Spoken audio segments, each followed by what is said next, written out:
All right, everyone, it's been a minute, but I'm back in the garage providing another update. So, last week fished the Paul Leader Memorial Tournament, and it was well run. It was a great tournament, or it is a great tournament.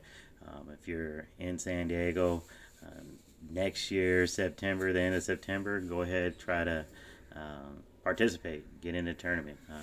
Fishing for $10,000 first place prize. So, team event.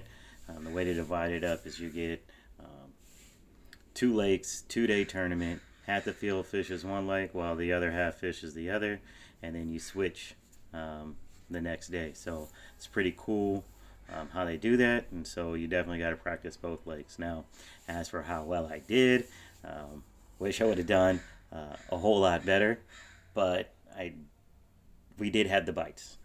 Me and my partner, we did have the bites. We just didn't execute, and that's fishing, right? So I'll go back and just review what could I have done better um, to increase my hookup percentage. But yeah, just didn't figure them out as well as I needed to. The first day, fished El Cap, got on a decent frog bite. Um, Had about 8 or 10 blow ups. Only two of the fish made it to the boat.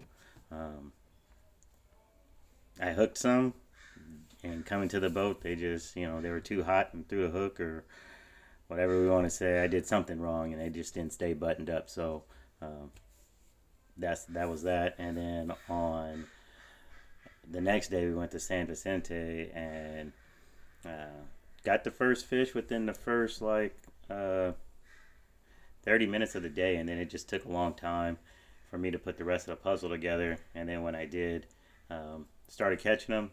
One thing I probably should have done is I hooked one fish, and then it just, as I was reeling it in, it was like a torpedo. A bigger bass came and like took a bite out of him, just chunked him. I was hoping he would go down his throat. That way I can reel them both in, but he didn't. He just chunked them or hit him on his, basically on the right side of his face and stuff.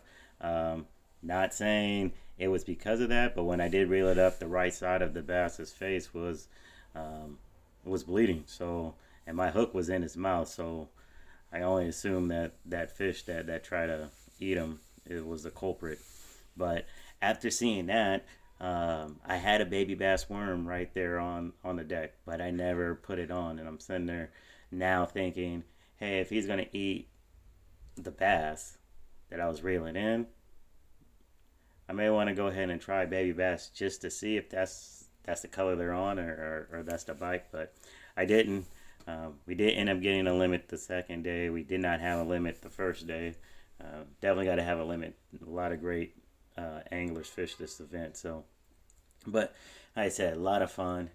Now moving forward, I'm going into my last club tournament of the year, and I was leading AOY for most of the year, but big ups to Tony Palermo. He's hawked me down.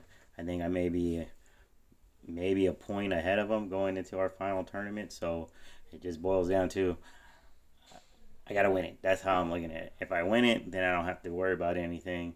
If I don't win the next club tournament, then I gotta. It's out of my hands, right? I just gotta hope that somehow Tony falters, but I don't like that. So I'm going in there looking to get the bites I needed. It's a 2 day tournament. It's at Havasu, so super excited for that. But it's gonna be difficult. It's a big lake, a lot of area to cover, and yeah, it's hit or miss.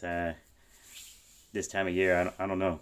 So I go out there, fish as hard as I can, see if I can wrap it up, and it will be the first time I've won Angler of the Year in probably like a decade or something, probably more than a decade. So, yeah, like I said, super excited for it. But yeah, just want to touch bases with you. Know that all the schedules are out. The 2024 season is all locked in, and I'll be providing updates as to what tournament I'll be fishing next year. So until then, out.